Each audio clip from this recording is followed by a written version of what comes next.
semuanya dalam kehidupan kami. Tuhan, terima kasih. Engkau Allah yang berkuasa, Engkau Allah yang bertahta di atas puji-pujian umat-Mu. Engkau ada di rumah kami masing-masing tatkala kami memuji dan menyembah Tuhan.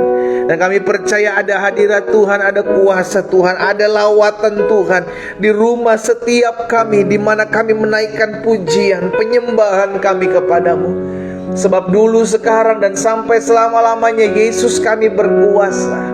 Engkau berkuasa menaklukkan segala kuasa-kuasa yang ada di muka bumi ini, di bawah bumi. Bahkan kami percaya Tuhan, nama-Mu ada dalam kehidupan kami. Apapun yang menjadi kelemahan tubuh kami, kami percaya pagi hari ini kami sudah dijamah dan disembuhkan Tuhan. Sebab Engkau Allah yang bersemayam, Engkau Allah yang bertata di atas puji-pujian umat-Mu. Dan kami percaya hari ini adalah hari di mana kami mengalami perjumpaan dengan Tuhan. Sehingga setiap kami yang berjumpa dengan Tuhan melalui pujian, penyembahan kami dilawat, kami dijamah, kami dipulihkan, kami dilepaskan, yang terikat dilepaskan dalam nama Yesus. Sehingga pagi hari ini bukan pagi biasa-biasa, tapi pagi hari ini menjadi pagi mujizat bagi kami. Sebab kami tahu masih ada Tuhan dalam hidup kami, maka masih ada mujizat dalam perjalanan hidup kami. Dan apapun yang kami kerjakan, kami percaya segala perkara dapat kami tanggung di dalam Yesus yang memberikan kekuatan, kemenangan dalam kehidupan kami. Bapa, pagi hari ini kami kembali datang menyembah-Mu, umat-Mu di rumah mereka masing-masing. Kami tahu hari ini kami akan diperbaharui, secara khusus ketika kami belajar untuk mendengarkan firman. Semakin hari kami semakin dibersihkan, semakin hari kami semakin dibaharui, sehingga akhirnya kami mengerti akan kebenaran. Dan biarlah kebenaran ini yang memerdekakan hidup kami. Roh Kudus sampaikan sesuatu bagi masing-masing kami, sehingga umat-Mu di rumah mereka masing-masing kami mengalami kuasa Tuhan, kami mengalami perjumpaan dengan Tuhan. Di dalam nama Tuhan Yesus Kristus kami berdoa. Sama-sama kita katakan amin. Haleluya. Kasih tepuk tangan dulu yang meriah buat Tuhan di rumah kita masing-masing. Yesus kita dahsyat dulu, sekarang, dan sampai selama-lamanya. Kalau Yesus kita dahsyat sampai selama-lamanya, kita percaya apapun yang kita hadapi di hari ke depan, kita tahu kita tidak pernah berjalan sendiri. Ada Tuhan yang menyertai kita. Kalau hari ini masalah kita bisa lewati, hari depan ada masalah kita bisa jalani. Karena bersama Yesus kita cakap menanggung segala perkara. Sama-sama bilang sama saya, masih ada Yesus. Ketik di kolom komentar, saudara, masih ada Tuhan Yesus. Haleluya. Yes. Mari ambil Alkitab kita di rumah kita masing-masing. Ya kan, kita akan kembali belajar kebenaran firman Tuhan. Ya, masih ada Tuhan Yesus. Ya kan. Kita sudah ada di Kejadian pasal yang ke-30, saudara yang dikasih dalam Tuhan. Dan kemarin kita sudah belajar tentang saling iri, ya kan? Saling iri, saling serang karena cemburu, karena gak terima apa yang dimiliki orang lain dia pengen miliki. Itulah Rahel, ya kan?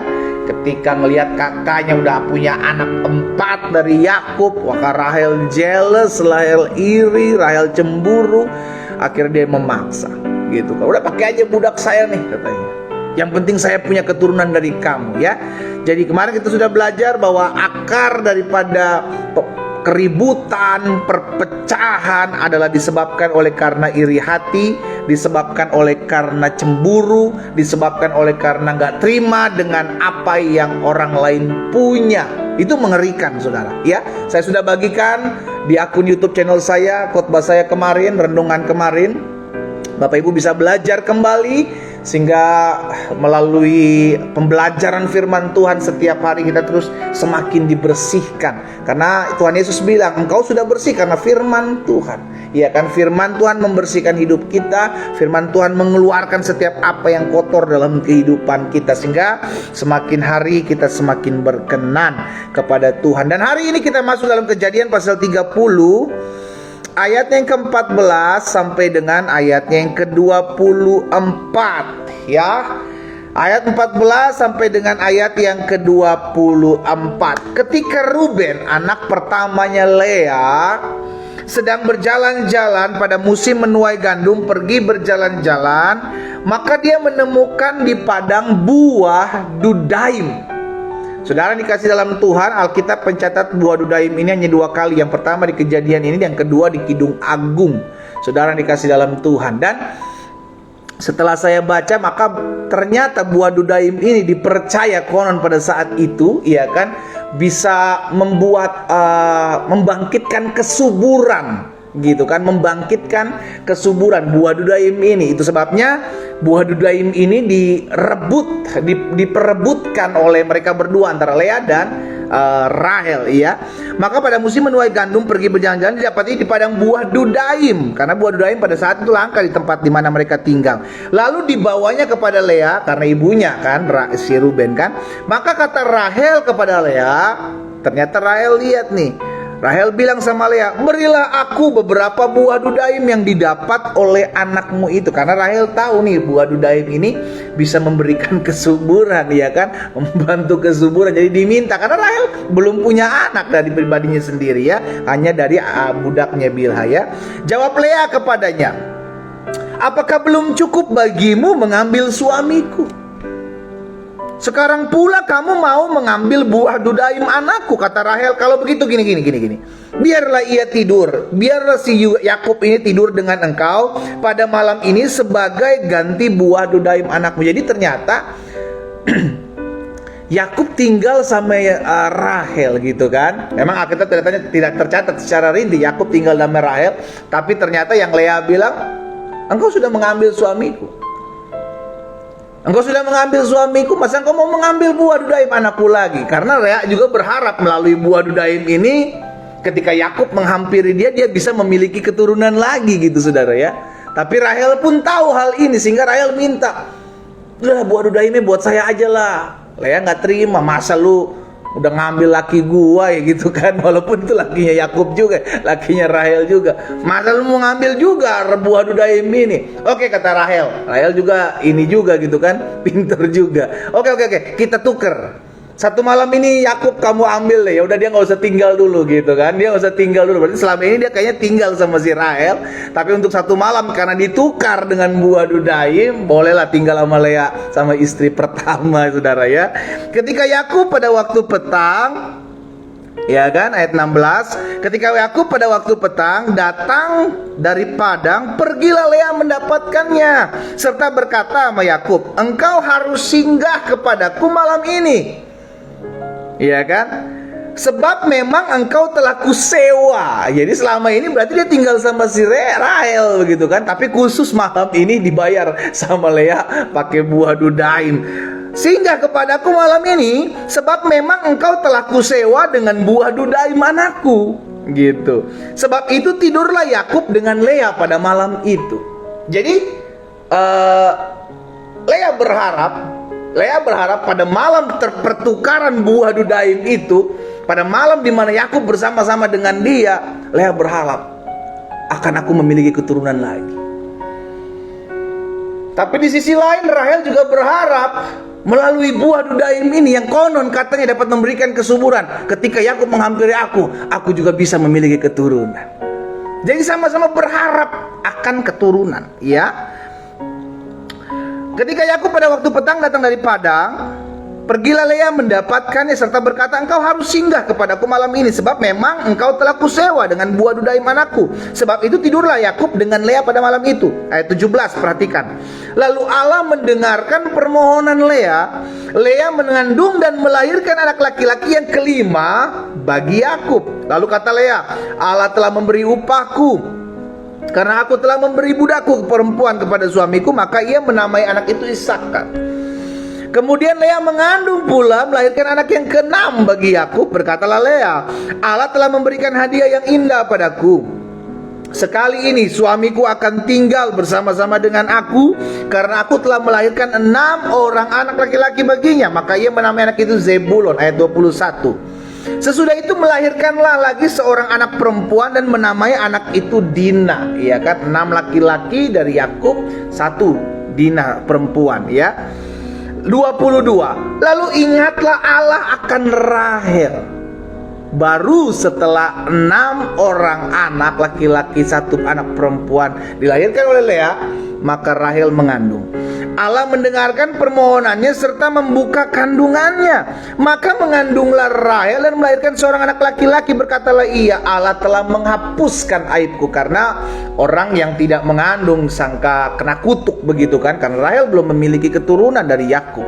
Sehingga ketika dia bisa mendapatkan keturunan, maka dia bilang, Allah telah menghapuskan aibku. Maka ia menamai anak itu Yusuf, sambil berkata, mudah-mudahan Tuhan menambah seorang anak laki-laki bagiku. Nah, jadi ada satu hal yang saya pelajari dari perikop ini, saudara, dari 14 sampai dengan ayat 24, ya kan, dari perikop ini, bahwa mereka berdua, baik Lea maupun Rahel, ini sama-sama berebut siapa? Berebut Yakub, dengan memiliki satu harapan, memiliki keturunan. Dengan segala berbagai macam upaya. Di sisi lain Rahel tinggal sama Yakub bersama-sama, tapi tidak memiliki keturunan. Tapi Lea sudah mendapatkan 4 keturunan, tapi tidak memiliki Yakub. Sampai suatu kali ada buah duda yang mendapati Lea, anaknya Ruben, ya kan? Sehingga dia berharap melalui buah dudaim ini, ketika nanti dihampiri, maka aku bisa mengandung lagi. Tapi ketika Rahel tahu dan Rahel mendengar bahwa kakaknya ini punya buah dudaim yang konon katanya bisa memberikan kesuburan, maka dia tukar dengan berharap apa? Memiliki keturunan. Jadi baik Lea maupun Rahel sama-sama berharap memiliki keturunan. Tapi ada satu perkataan. Sebelum masuk dalam satu perkataan itu, mereka sama-sama melakukan dengan cara upaya mereka, ya kan. Yang satu, si Lea berharap mendapatkan keturunan pada saat dia singgah satu malam ini. Dengan cara apa? Barter dengan buah dudaim. Tapi di sisi lain Rahel juga memiliki pengharapan yang sama. Kiranya melalui buah dudaim ini aku bisa memiliki keturunan. Tapi di balik apa yang mereka harapkan, saudara, ada sama-sama yang mereka lakukan, yang Alkitab catat di sana, bahwa mereka berdua sama-sama mengharapkan permohonan, memohon kepada Tuhan. Dan ini yang saya mau bagikan buat setiap kita, bahwa sekalipun mereka sama-sama punya strategi, tapi mereka berdua sama-sama memohon kepada Tuhan. Dari mana saya tahu mereka memohon? Ayat 17 khusus buat Lea. Perhatikan. Lalu Allah mendengarkan permohonan Lea.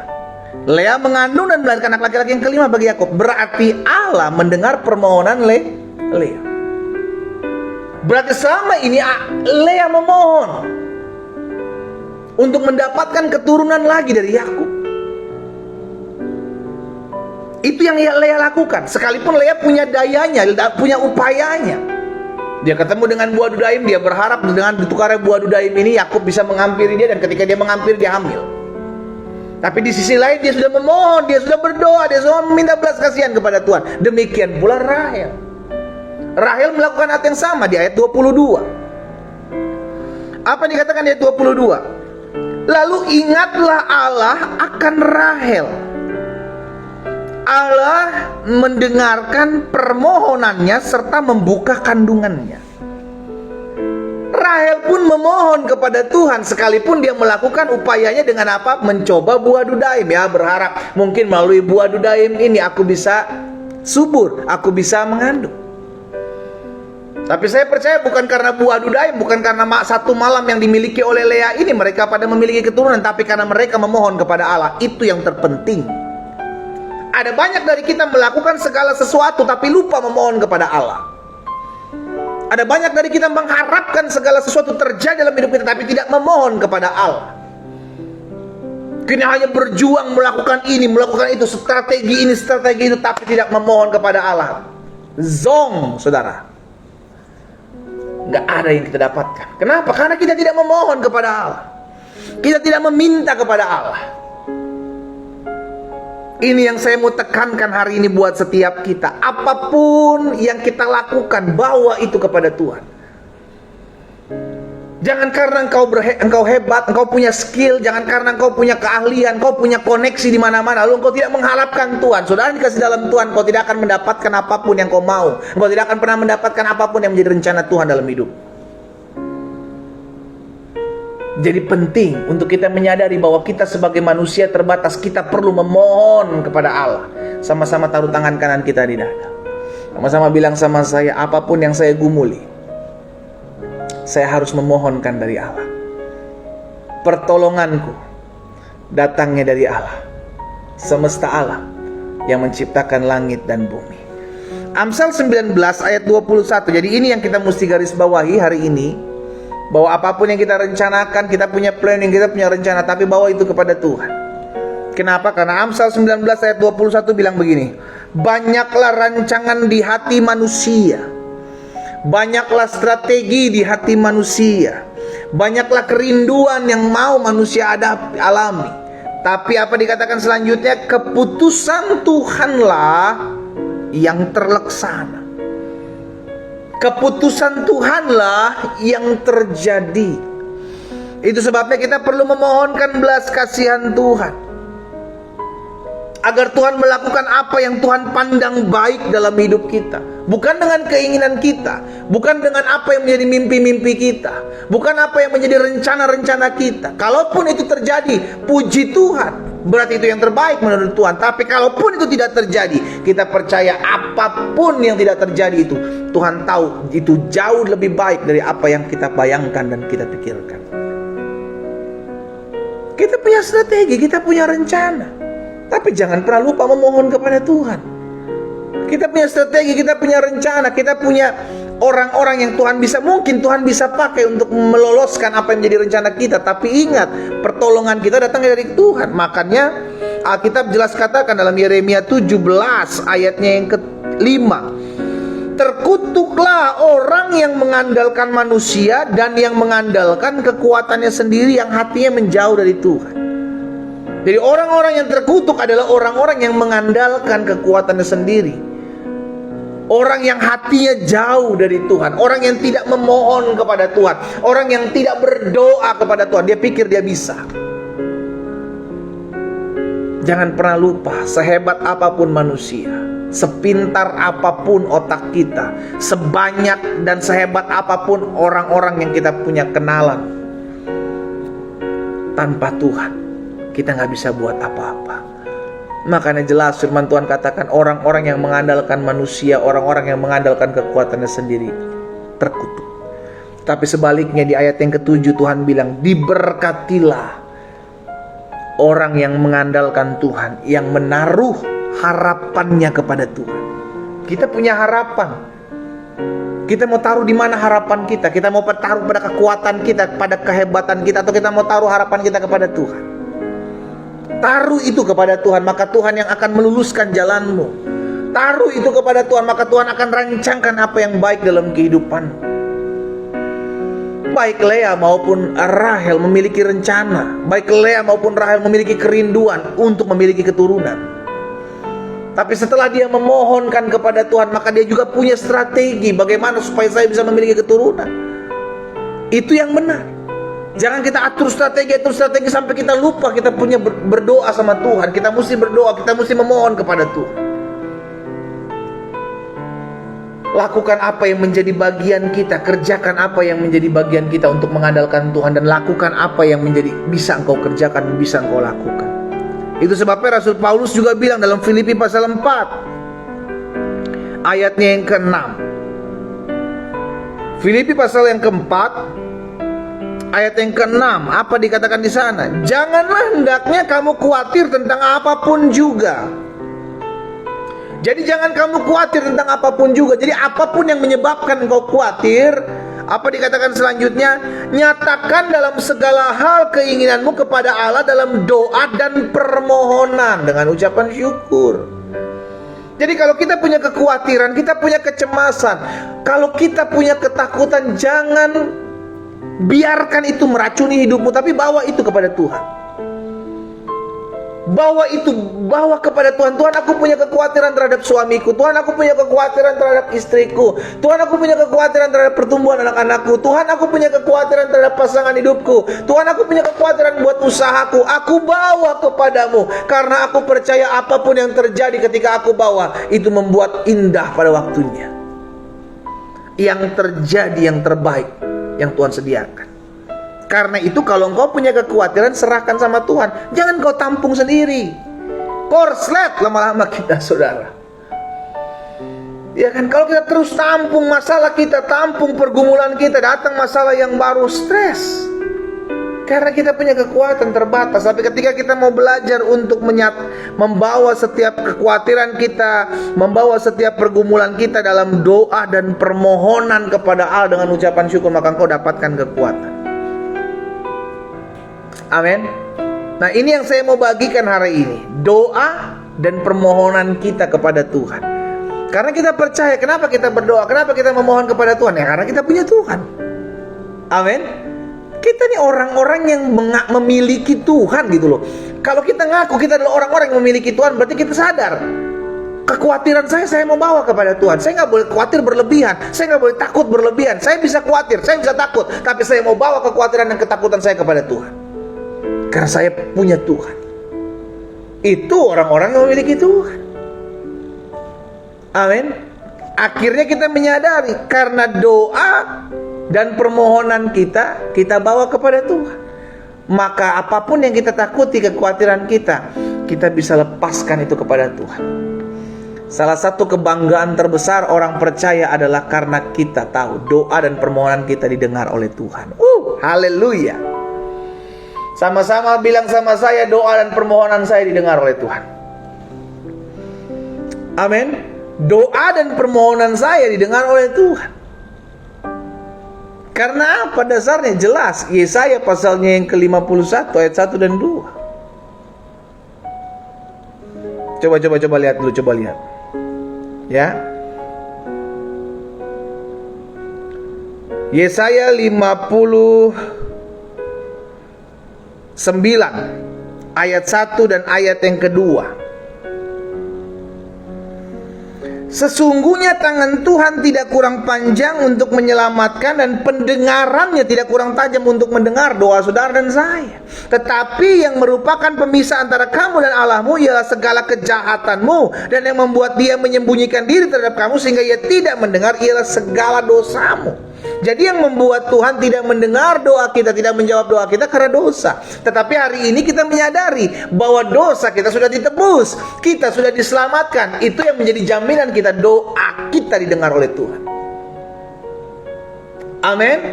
Kita didengar oleh Tuhan doa kita. Kenapa? Karena dosamu sudah ditebus.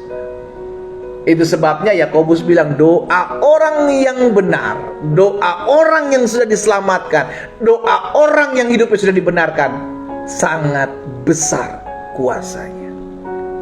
Haleluya. Ini yang menjadi kebanggaan kita, ya. Sadari hal ini, saudara dikasih dalam Tuhan. Kita percaya bahwa doa dan permohonan kita didengar oleh Tuhan. Ini yang selalu saya ingatkan terus pada umat Tuhan. Ini yang menjadi dasar iman percaya kita, bahwa kita tahu ketika kita berdoa, ketika kita memohon kepada Tuhan, didengar. Karena yang membuat jarak antara manusia dengan Tuhan, doanya tidak didengar karena dosa. Dan dosa kita sudah diampuni oleh kematian Kristus di atas kayu salib. Karena dosa kita sudah diampuni, maka doa kita didengar. Amin. Karena doa kita didengar, yang pertama, berdoalah dengan tidak jemu-jemu. Ini jelas dikatakan Yesus dalam sebuah perumpamaan tentang hakim yang zalim. Bagaimana Yesus bilang, karena itu aku berdoalah dengan tidak jemu-jemu, berdoalah dengan tidak putus-putusnya, berdoalah dengan tidak merasa bosan, berdoalah. Itu Yesus sendiri sampaikan dalam Lukas pasal 18 ayat yang pertama. Lukas pasal 18 ayat yang pertama. Yesus mengatakan suatu perumpamaan kepada mereka untuk menegaskan. Sama-sama bilang sama saya, Yesus menegaskan. Sama-sama bilang sama saya, Yesus menegaskan. Apa yang Yesus tegaskan dengan perumpamaan ini? Bahwa mereka harus selalu berdoa dengan tidak jemu-jemu. Jangan merasa bosan. Aduh capek saya berdoa terus pendeta, laki saya gak berubah-berubah. Aduh capek saya berdoa pendeta, anak saya gak berubah-berubah. Aduh capek saya berdoa, anak saya gak berubah-berubah. Saudara, kenapa ada orang merasa capek berdoa yang ngeliatnya berubah-berubah? Kenapa? Karena mengharapnya instan. Karena berharap instan. Doamu pasti dijawab Tuhan, tapi waktunya Tuhan kapan, itu suka-sukanya Tuhan. Sama-sama bilang sama saya, doa saya pasti dijawab Tuhan. Ayo. Sama-sama bilang sama saya, doa saya pasti dijawab Tuhan. Tapi kapan dan bagaimana caranya Tuhan menjawab, itu bukan hak saya. Itu kuasa dan kedaulatan Tuhan. Amin. Tapi yang saya tahu dan yang mesti saya pegang, doa saya pasti dijawab. Karena apa saya bilang pasti? Karena itu firman. Yesus sendiri katakan, apapun juga yang kamu doakan dan kamu minta, percayalah bahwa kamu telah menerimanya, maka hal itu akan diberikannya kepadamu. Itu yang menjadi dasar kepercayaan kita.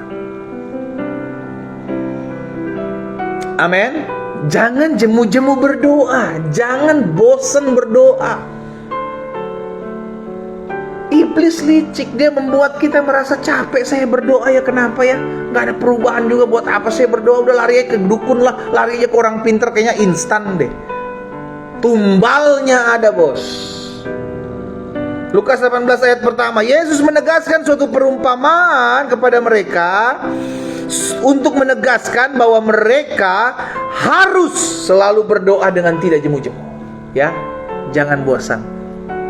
Pak, suami-suami dengar baik, jangan bosan berdoa buat istrimu, berdoa buat anak-anakmu. Ibu-ibu, istri-istri, jangan bosan berdoa buat suamimu, berdoa buat anak-anakmu. Jangan pernah bosan. Dengan engkau berdoa, engkau sedang menabur sesuatu yang baik. Setiap benih yang ditabur memang tidak langsung selalu menumbuh, tapi jangan pernah berhenti menabur dalam doa-doamu. Engkau belum lihat perubahan, gak apa-apa. Engkau nanam bibit cabai juga gak langsung tumbuh cabai, gak langsung kau nikmati cabai itu, tapi engkau ada menunggu waktu. Berdoalah dengan tidak jemu-jemu. Ayat yang ke-7, Yesus bilang begini, tidakkah Allah akan membenarkan orang-orang pilihannya yang siang malam berseru kepadanya? Tuhan membenarkan orang-orang pilihan yang siang malam berseru kepadanya. Dan adakah ia mengulur-ngulur waktu sebelum menolong mereka? Waktu Tuhan tepat. Tidak pernah terlalu cepat, tidak pernah terlalu lama. Tepat dan indah pada waktunya. Pastikan setiap kita menyadari doa itu berkuasa. Doa itu berkuasa. Amin. Doamu pasti dijawab kok. Engkau cuma perlu sabar. Engkau cuma perlu setia. Sabar dan kesetiaan untuk tetap terus berdoa. Engkau akan melihat hal-hal dahsyat dinyatakan dalam hidupmu. Yang kedua, karena doa dan permohonan kita pasti didengar dan dijawab Tuhan, maka percayalah bahwa dalam doa kita itu gak ada yang sia-sia. Ini penting untuk kita tanam dalam hati kita, sehingga ketika kita berdoa kita tahu doa kita didengar. Jangan ketika kita doa juga kita berpikir, aduh jangan-jangan Tuhan gak dengar gue ya, aduh jangan-jangan, engkau sudah kena terintimidasi. Ketika engkau berdoa, engkau percaya apa yang engkau doakan, engkau sudah terima Pak, Bu. Itu yang engkau pegang. Karena itu janji firman Tuhan. Ya, saya kasih lihat nih ayatnya. Markus 11 ayat 24. Markus pasal 11 ayat 24. Coba lihat. Markus 11 ayat 24. Karena itu, ini perkataan Tuhan Yesus, karena itu aku berkata kepadamu, apa saja yang kamu minta, apa saja yang kamu doakan, percayalah. Siapa yang mesti percaya? Sama-sama bilang sama saya yang harus percaya. Jadi apa yang saya doakan, saya mesti percayakan. Jangan saya doa, setelah itu saya bimbang. Setelah doa saya ragu. Engkau sedang mempermainkan kuasa Allah. Engkau berdoa tapi di sisi lain kau ragu. Engkau berdoa tapi di sisi lain kau bimbang. Makanya Yesus mengajarkan ketika engkau berdoa, engkau mesti percaya. Maka apa dikatakan? Hal itu akan diberikan kepadamu. Ya, pastikan setiap kita mengerti ketika kita berdoa, maka dalam doa kita tidak ada yang sia-sia. Nggak ada yang sia-sia ketika engkau berdoa. Engkau menabur sesuatu. Coba lihat Facebook. Engkau menabur sesuatu. Itu benih. Ya, karena kan selalu saya contohkan begini, dalam kita berdoa, kita nggak sama seperti kita datang ke mesin ATM gitu, saudara. Kita butuh uang, kita datang mesin ATM, kita terima. Nggak. Dengan berdoa kita sedang tabur sesuatu. Dengan berdoa kita sedang lakukan sesuatu, menabur benih. Dan kita memastikan hal itu, saudara yang dikasih dalam Tuhan. Kita akan lihat ada pertumbuhan. Kita akan lihat ada buah dari apa yang kau doakan. Karena doa kuasa. Ada kuasa. Ya. Jadi yang pertama, karena doa dan permohonan kita didengar oleh Tuhan, maka yang pertama berdoa dengan tidak jemu-jemu. Jangan pernah merasa bosan berdoa. Jangan pernah merasa bosan berdoa. Dengan engkau berdoa, engkau percaya bahwa Tuhan berkuasa atas hidupmu. Dengan engkau berdoa, engkau percaya dalam doa ada kuasa. Dan yang kedua, karena doa dan permohonan kita didengar oleh Tuhan, maka percayalah bahwa dalam doa kita tidak ada yang sia-sia. Jadi nggak ada perkataan sia-sia ketika engkau berdoa. No, semua yang kau doakan itu powerful. Makanya selalu saya bilang, bukan soal seberapa hebat doamu, seberapa hebat engkau menyusun kata-kata dalam doamu. No, itu tidak penting. Tapi siapa yang berdoa, itu yang dahsyat. Doa orang yang benar, bukan doa yang benar. Tapi doa orang yang benar, itulah yang sangat besar kuasanya. Siapa orang benar? Saudara dan saya. Orang-orang yang hidupnya sudah dibenarkan, orang-orang yang hidupnya sudah diselamatkan, maka doa itu akan berkuasa. Sekalipun kau hanya kata-kata yang tidak mungkin dimengerti oleh orang, tapi Tuhan tahu isi apa yang doa dalam doamu. Tuhan tahu. Bahkan ketika engkau sudah tidak lagi bisa berkata-kata, engkau hanya bisa menangis dan berharap sesuatu terjadi, Tuhan lihat isi hatimu. Kuasa doa. Itu yang terjadi dalam kehidupan mamanya Samuel, Hana. Hana sudah tidak lagi bisa berdoa, berkata-kata, dia cuma bisa menangis. Sampai Imam Eli berkata, engkau sedang mabuk kah? Hana udah gak bisa berbuat apa-apa lagi, hanya bisa menangis di hadapan Tuhan, memohon belas kasihan, dan Tuhan buka jalan buat hidupnya. Ada kuasa dalam doa saudara dan saya. Ya, jadi yang pertama, karena doa dan permohonan kita didengar oleh Tuhan, maka berdoalah dengan tidak bosan, dengan tidak jemu-jemu. Yang kedua, percayalah dalam doa kita tidak ada yang sia-sia. Dan yang ketiga, karena doa kita dan permohonan kita didengar oleh Tuhan, maka jangan fokus dengan keadaan. Jangan gagal fokus. Kenapa saya katakan demikian? Karena seringkali keadaan membuat kita ragu. Seringkali keadaan yang kita lihat, peristiwa yang kita dengar, membuat kita bimbang. Loh, saya udah berdoa tapi kenapa suami saya belum berubah? Loh, saya sudah berdoa tapi kenapa istri saya masih tambah melawan? Saya sudah berdoa kenapa penyakit saya belum sembuh-sembuh? Saya sudah berdoa tapi kenapa ini masih terjadi, itu masih terjadi? Saudara dikasih dalam Tuhan, kalau kita mau jujur, seringkali realita keadaan yang kita lihat ini membuat kita tawar hati. Maka Rasul Paulus bilang dalam 2 Korintus 5 ayat yang ke-7, hidup kami ini adalah hidup karena percaya, bukan karena melihat. Jadi kita hidup bukan karena melihat, kita hidup karena percaya. Kalau saya melihat dan saya lihat doa saya belum dijawab, saya nggak khawatir. Saya tahu, saya percaya, karena saya hidup karena perkataan firman Tuhan. Amin. Dan hari ini kita diingatkan peristiwa ini, saudara dikasih dalam Tuhan. Ada kalanya apa yang kau doakan, Ketika engkau membuka matamu selesai berdoa, keadaan tidak langsung berubah. Tapi bukan berarti keadaan tidak berubah maka doamu tidak dijawab. No. Keadaan bisa saja tidak berubah, tapi apa yang engkau doakan sedang berjalan menuju padamu. Itu sebabnya tetap percaya. Tuhan, aku percaya sekalipun aku belum melihat apa yang aku doakan, aku percaya itu akan aku lihat. Tuhan, sekalipun aku berdoa dan aku belum melihat kesembuhan, tapi aku percaya Tuhan, kuasa bilur-Mu menyembuhkan aku. Saudara yang dikasih dalam Tuhan, pastikan dalam setiap hidup kita menyadari, jangan fokus kepada keadaan, jangan fokus dengan apa yang kau lihat. Karena apa yang kau lihat, apa yang kau dengar seringkali membuat engkau down. Aduh, kenapa ya keadaan kok gak berubah? Aduh, kenapa ya kok belum terjadi? Aduh, kenapa ya? Aduh, kenapa ya? Aduh, kenapa ya?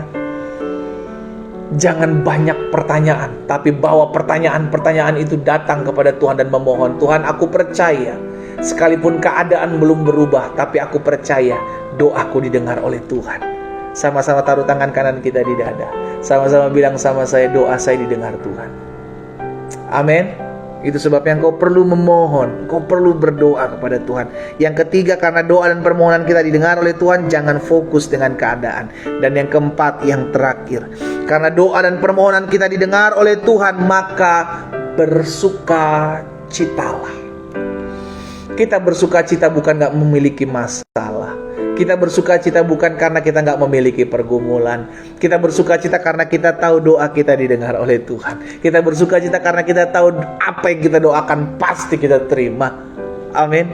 Itu sebabnya hati kita bersukacita. Makanya Alkitab katakan dalam 1 Petrus pasal 4 ayat 12 dan ayat 13. 1 Petrus pasal yang keempat ayat 12 dan ayat yang ke-13. Saudara-saudara yang kekasih, janganlah kamu heran akan nyala api siksaan yang datang kepadamu. Sebagai apa? Ujian. Jangan kamu heran, jangan kamu terkejut, jangan kamu takut dengan nyala api siksaan yang menjadi ujian bagi kamu. Jadi terkadang ada masalah, ada pergumulan, Tuhan izinkan sebagai ujian dalam kehidupan kita. Seolah-olah ada sesuatu yang luar biasa terjadi di atas hidupmu. Jadi jangan heboh. Aduh, kenapa ya? Kok seperti ini terjadi? Aku sudah melayani, aku sudah berdoa, aku sudah setia, tapi kenapa hal ini terjadi ya? Aduh, kenapa ya? Aduh, kenapa ya? Biasa aja, Pak Petrus bilang. Seolah-olah ada sesuatu yang luar biasa terjadi atasmu. Tenang aja. Ayat 13, Petrus kasih jalan keluar, bilang begini. Tetapi sebaliknya, bersukacitalah. Jadi Petrus sedang mengajarkan kepada setiap kita, ketika ada ujian dalam hidupmu, ketika ada masalah dalam hidupmu, ketika ada pergumulan dalam hidupmu, bersukacitalah. Kenapa kita bersukacita? Bersukacitalah sesuai dengan bagian yang kamu dapat dalam penderitaan Kristus, supaya kamu juga boleh bergembira dan bersukacita pada waktu Ia menyatakan kemuliaannya. Jadi Alkitab mengajarkan kepada setiap kita, kalau ada api ujian menghampiri hidup kita, jangan stres, jangan tertekan, jangan depresi, tapi bersukacitalah. Kenapa? Karena dengan kita bersukacita, api ujian itu kita bisa lewati. Pergumulan, masalah, tantangan itu kita bisa lalui. Kenapa kita bersukacita? Karena kita tahu kita akan melihat kemuliaan Tuhan. Amin. Karena doa-doa kita dijawab Tuhan, maka bersukacitalah. Bersukacitalah. Suamimu belum bertobat, Bu, tetap bersukacita, karena kau tahu someday dia akan dilawat Tuhan dan dijamah Tuhan. That is faith. Itulah iman, karena kau berdoa. Istrimu masih melawan, istrimu masih memberontak, Pak, bersukacitalah, karena kita percaya Tuhan dengar doa kita agar menjamah setiap istri yang ada. Anak-anakmu belum mengalami pertobatan, Pak, Bu, tetap bersukacita, karena kita tahu mereka pasti dijamah Tuhan. Karena ada orang-orang yang berdoa buat mereka. Ada orang-orang yang tetap berdiri berdoa dengan tidak jemu-jemu. Akan ada perubahan dalam kehidupan setiap kita. Pastikan setiap kita menyadari hal ini. Doa dan permohonan kita harus terus lakukan. Doa dan permohonan harus kita lakukan dan kerjakan dalam keseharian hidup kita. Karena kita percaya apa yang kita buat dalam doa-doa kita tidak ada yang sia-sia.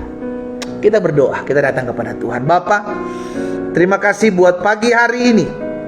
Kami bersyukur kepada Tuhan karena kami tahu doa kami didengar oleh Tuhan.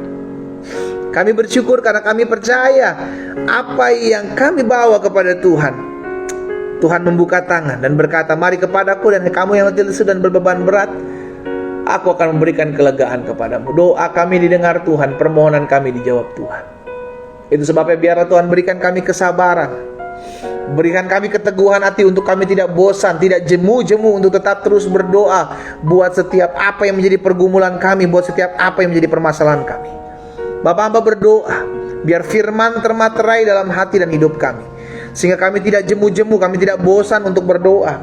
Kami percaya bahwa dalam doa kami tidak ada yang sia-sia. Apa yang kami tabur, benih yang kami tabur dalam doa dan permohonan kami akan lihat satu persatu akan muncul, tumbuh dan menghasilkan buah.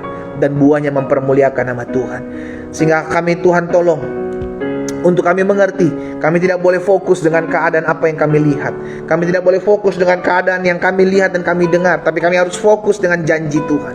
Kami harus bersuka cita dengan keadaan apapun yang terjadi. Karena kami percaya sukacita adalah kekuatan kami dalam kami menjalani hari-hari hidup kami. Apa yang Tuhan taruh dalam hati hamba sudah hamba sampaikan buat umat-Mu. Bapa, hamba berdoa di dalam nama Tuhan Yesus, firman termaterai dalam hati kami. Langkah hidup kami semakin hari semakin mempermuliakan nama Tuhan. Umat-Mu, mereka yang bergabung di Facebook, mereka yang bergabung di Zoom, mereka yang bergabung di Instagram, pagi hari ini di rumah mereka masing-masing, hamba ucapkan berkat di dalam nama Yesus. Kalau ada yang sakit di antara mereka, Tuhan, hamba berdoa di dalam nama Yesus, tergenapi firman-Mu atas hidup mereka, disampaikan firman, disembuhkan mereka, terjadi di dalam nama Tuhan Yesus. Biar kuasa Tuhan menjamah dan melawat setiap umat Tuhan. Mereka yang mengalami kelemahan tubuh pagi hari ini, mereka mengalami kuasa dan kesembuhan daripada Tuhan. Bahkan hamba berdoa pagi hari ini menyerahkan setiap umat-Mu, mereka yang bergumul dalam rumah tangga mereka, keluarga mereka, terhadap suami yang belum bertobat, istri yang belum bertobat, kami ucapkan berkat di dalam nama Yesus. Kami berdoa karena kami percaya benih doa itu akan bertumbuh, dan kami percaya kami akan melihat suami kami bertobat, istri kami dijamah Tuhan, anak-anak kami dipulihkan, sehingga keluarga kami ada suasana sorga terjadi di dalam nama Tuhan Yesus. Kami tidak mau bimbang, kami tidak mau khawatir, kami tidak mau meragu-ragu, karena kami percaya kami punya doa-doa yang berkuasa. Hamba berdoa menyerahkan juga setiap umat Tuhan, mereka yang berdoa hari-hari ini, menyerahkan setiap apa yang mereka kerjakan, apa yang mereka usahakan, apa yang mereka rintis. Biarlah Allah memberkati, sehingga usaha pekerjaan mereka diberkati Tuhan, usaha pekerjaan mereka, pendidikan mereka diberkati Tuhan. Dalam setiap apa yang mereka kerjakan, biarlah hikmat dari Tuhan mengalir atas mereka. Hamba juga berdoa menyerahkan ke dalam tangan Tuhan yang kuat. Hamba berdoa menyerahkan setiap umat-Mu yang hari-hari ini berdoa agar dapat melunaskan setiap utang piutang yang ada. Tuhan, buka jalan, Tuhan tolong mereka yang berdoa, mereka yang tidak jemu-jemu meminta belas kasihan Tuhan, bagi mereka datang pertolongan Tuhan di dalam nama Tuhan Yesus. Hamba juga berdoa menyerahkan ke dalam tangan Tuhan setiap orang-orang muda yang sedang mencari pekerjaan, setiap orang-orang muda yang mencari pasangan hidup, di dalam nama Yesus. Biarlah Tuhan yang mempertemukan mereka dengan cara-cara Tuhan yang ajaib. Bahkan masa muda mereka, masa depan mereka, hari depan mereka diberkati Tuhan. Hal-hal dahsyat Allah terus kerjakan dalam kehidupan orang muda ini, di dalam nama Yesus. Terima kasih Bapa. Pada akhirnya hamba juga berdoa mengucapkan berkat buat setiap mereka yang memiliki kerinduan untuk memperbaiki hubungan mereka dengan orang tua, dengan adik, dengan kakak, dengan mertua, dengan menantu. Mereka memiliki kerinduan untuk mengadakan rekonsiliasi. Bapa, hamba berdoa buat setiap mereka yang memiliki kerinduan dalam hati mereka. Biarlah Tuhan mempertemukan mereka dengan cara-cara Tuhan, dengan jalan-jalan Tuhan, sehingga ada kedamaian, ada ketentraman, ada kerukunan di tengah-tengah keluarga anak-anak Tuhan, di dalam nama Yesus. Terima kasih Bapak yang baik.